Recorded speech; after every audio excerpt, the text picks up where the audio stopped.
Bien. Bueno, para empezar, buenas tardes, Arratsaldeon.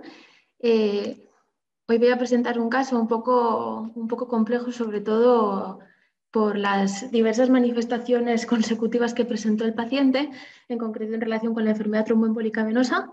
Y antes que nada, bueno, antes de empezar y antes de que parara con el índice, me presento, soy Ainhoa Castilla Aranzasti, MIR de primer año de Medicina Interna en el Complejo Hospitalario de Navarra, y este caso lo hemos hecho en conjunto con Joao, que es mi residente mayor, y queríamos hablar un poquito sobre este paciente, las características clínicas de este paciente en concreto, sobre qué estudios complementarios, tanto diagnósticos, se pueden hacer y qué beneficio pueden tener en este paciente y en pacientes como este, y un poco del manejo particular que ha requerido la enfermedad que vamos a presentarles en este caso.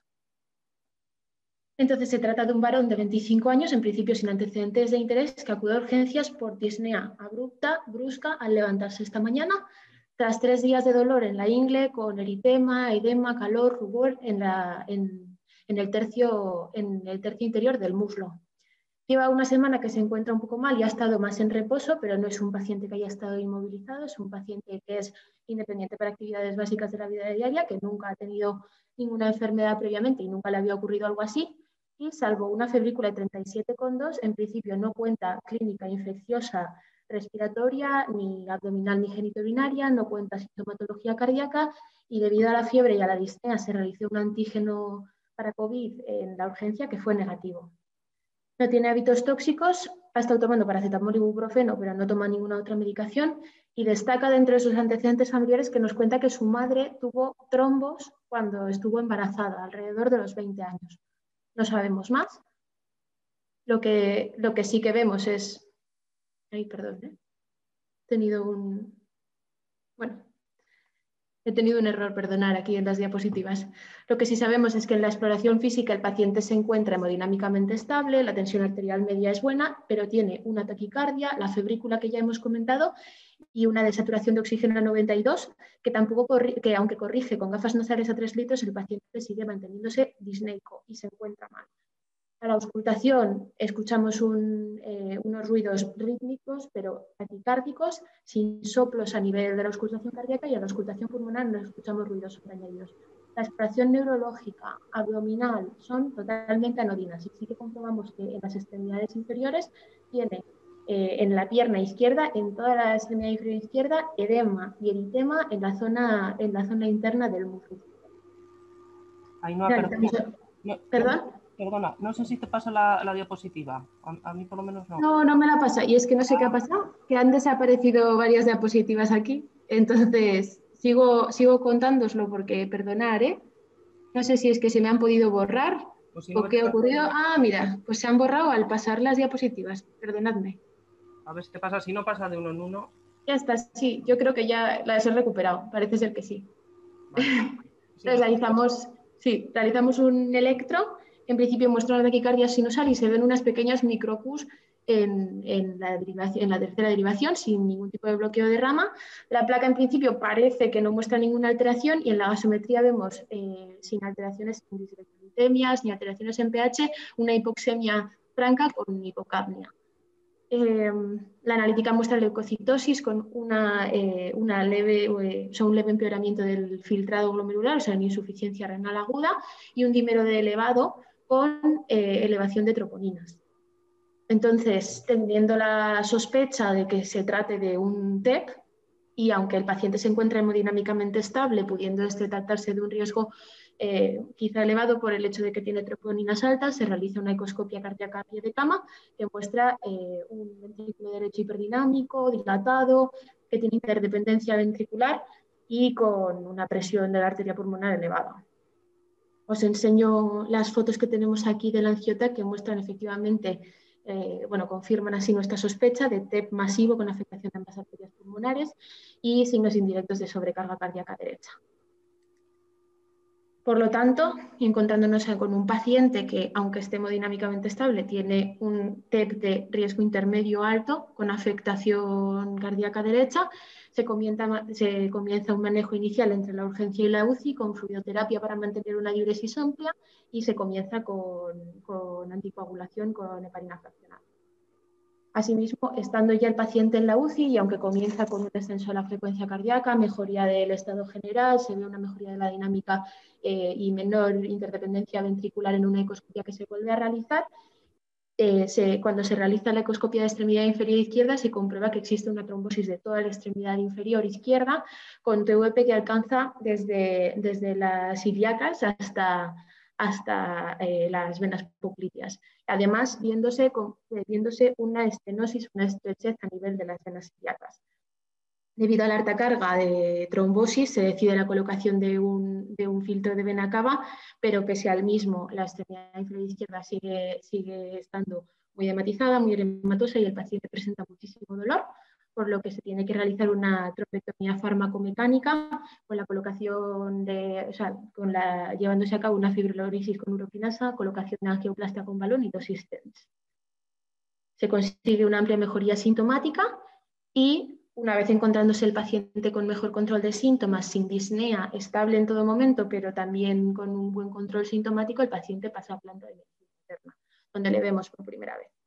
En ese momento, y pese a estar anticoagulado con heparinas de bajo peso molecular y a punto de iniciar la terapia con acenocumarol, el paciente empieza a presentar molestias en la extremidad superior derecha con parestesias a nivel de los 3 primeros dedos, dolor neuropático en esta región, y se realiza un ecodoppler alrededor del PIC que llevaba el paciente en la extremidad superior derecha, comprobándose una trombosis venosa pericatéter. Entonces, en resumen, con respecto a este caso, tenemos un varón joven que tiene factores de riesgo leves, está obeso, tiene sedentarismo, pero no ha tenido factores de riesgo mayores para trombosis, no ha estado inmovilizado, no ha tenido un traumatismo importante ni una cirugía mayor. Y lo que sí que destaca en este paciente es, una vez cuando empezamos a hacer una anamnesis más dirigida a esto, unos antecedentes familiares muy importantes de enfermedad tromboembólica venosa, como son TVPs de repetición en extremidades inferiores en caso de su madre, relacionadas en concreto con la gestación y en la que existe un estudio que demuestra un déficit de proteína S, y un abuelo que tuvo también una TVP. Entonces tenemos un paciente con un TEP masivo de riesgo intermedio alto, que parece secundario a una trombosis venosa profunda extensa en la extremidad inferior izquierda y que no nos queda claro si pudiera estar provocada o no por una alteración vascular estructural que se diera en las extremidades inferiores. Además de esa complicación posterior que presenta en extremidad superior derecha. Entonces, aquí, cuando vimos a este paciente en planta, nos planteábamos, ¿no?, entre otras, si en este caso podemos hablar de una enfermedad tromboembólica venosa provocada. Si consideramos que la estenosis, por ejemplo, que existe a nivel de las ilíacas es suficiente como para traducir toda esta clínica. Y si efectivamente podemos achacar que toda esta trombosis, y entre otras la complicación de la trombosis del PIC, por ejemplo, se pudiera deber solamente al cuerpo extraño o si existiera un componente intrínseco del paciente que pudiera estar dando lugar a toda esta sintomatología, a toda esta enfermedad de manera más agravada. Entonces, nos planteábamos si la trombofilia de la madre tenía alguna relación con lo que estaba presentando nuestro paciente y, por tanto, si tenía algún sentido realizar un estudio de trombofilias en este caso. Entonces, hablando un poco de las trombofilias hereditarias, hay que plantearse cuándo merece la pena realizar un estudio. Y si es cierto que los casos son muy escasos, y voy a insistir mucho en esto, en la decisión de prolongar la anticoagulación, de hacerla indefinida o no, no va a depender de esto, sí que existen indicaciones para considerar el estudio de trombofilias hereditarias, sobre todo cuando nos encontramos ante pacientes cuyo componente de agregación familiar de las trombofilias puede ser importante y en las que nos planteamos que haya pacientes, haya personas en la familia del paciente que pudieran beneficiarse de este estudio. En nuestro caso, nuestro paciente tenía una hermana más joven que él, de 19 años, en edad reproductiva, y habría que plantearse si podríamos dar alguna recomendación en caso de que decidiéramos llevar a cabo este estudio de trombofilias y si eso podría beneficiar no solo al paciente, sino a su hermano.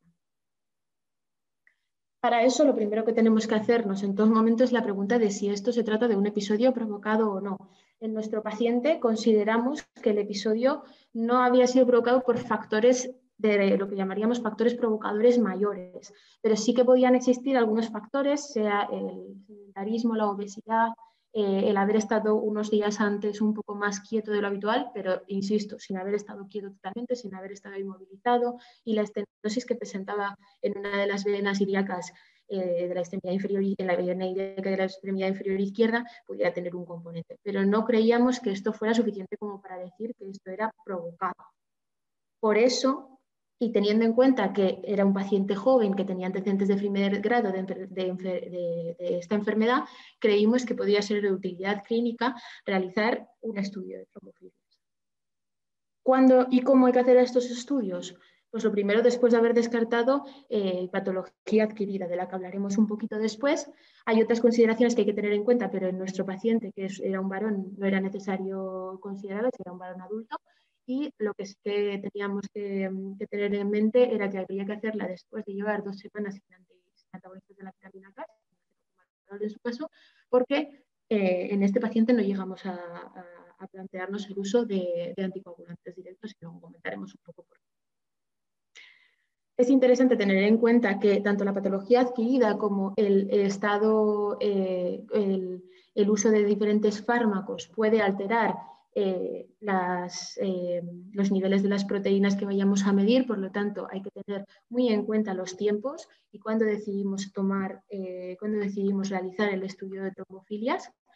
Y siempre, siempre, siempre insistir que la idea de realizar el estudio de trombofilias no va a determinar la duración de la anticoagulación, porque eso a día de hoy se determina por considerar el episodio provocado o no, si existen factores de riesgo provocadores de suficiente peso mayores, digamos, que justifiquen el evento, solamente se anticoagulará durante 3 meses o durante la persistencia de esos factores de riesgo, y si no existen, entonces valoramos que eso va a ser una anticoagulación indefinida, como es el caso. Pero sí que podemos plantearnos que tenemos otros objetivos, como es en este caso ayudar a la familia del paciente, si él así lo desea y si su familia así lo desea.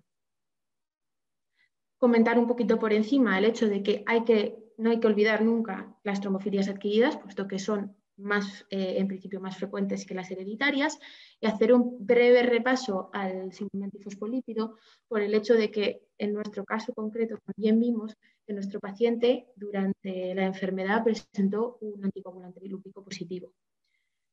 Esto nos hizo a nosotros pensar que no íbamos a poder utilizar anticoagulantes directos porque en España no se pueden utilizar en contexto de síndrome antifosfolípido. Y aunque es cierto que hace falta una nueva determinación a los 3 meses de los diferentes anticuerpos, sí que es cierto que nuestro paciente clínicamente podría encajar con un síndrome antifosfolípido porque tuvo varios episodios de trombosis, además con una carga trombótica muy importante, y es un diagnóstico diferencial a tener siempre en mente en estos casos. No me voy a extender mucho más.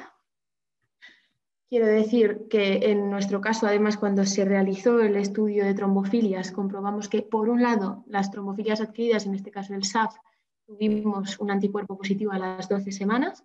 Además, pudimos comprobar, una vez habiendo retirado el acenocumarol, que efectivamente nuestro paciente tenía una proteína S en el límite inferior de la normalidad. Es interesante considerar que cuando existe anticoagulante lúpico se puede sobreestimar un poco la proteína S, o sea que el hecho de que esté cerca del límite inferior de la normalidad pudiera estar reflejado, ¿no?, por el hecho de que existe un componente tanto adquirido como hereditario, ¿no?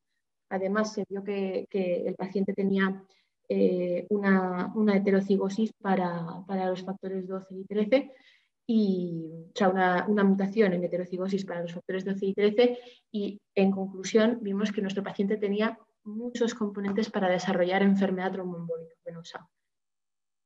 ¿Cuál quiero que sea el mensaje que nos llevemos a casa? Bien, la idea es que los estudios de trombofilia hereditaria no son para todos los pacientes, esto no es café para todos, sino que tenemos que tener en cuenta que hay pacientes en concreto que se pueden beneficiar de esta estrategia. En principio, no ha demostrado que reduzca el riesgo de recurrencia y, por lo tanto, no tenemos que basar nuestra decisión de anticoagulación, de la duración de la anticoagulación en esto, pero sí que deberíamos tener en cuenta que hay veces que la búsqueda de casos asintomáticos puede ayudarnos a tomar decisiones. Por ejemplo, aconsejar sobre el no uso de anticoncepción hormonal que pudiera aumentar el riesgo trombótico en mujeres en edad fértil que fueran familiares de primer grado de pacientes con estas enfermedades, en las que se pudiera demostrar un positivo para trombofilia hereditaria. Tener en cuenta siempre los valores y las decisiones que recaen sobre pacientes y familia, pero hay que considerar la enfermedad tromboembólica como lo que es una enfermedad con manifestaciones muy variadas, con causas muy diferentes y que cada paciente puede tener una consideración concreta a la hora diagnóstica y a la hora terapéutica, ¿no? Quiero decir que existen matices en el tratamiento, aquí hay que tener en cuenta las condiciones particulares de cada paciente, incluso de cada familia, porque no solamente tratamos a quien está en la cama del hospital, sino que nos encargamos de ayudar a todo el entorno. Por lo tanto, mandar este mensaje un poco de visión holística con respecto a la importancia de tener estas consideraciones en la enfermedad tromboembólica venosa. Muchas gracias.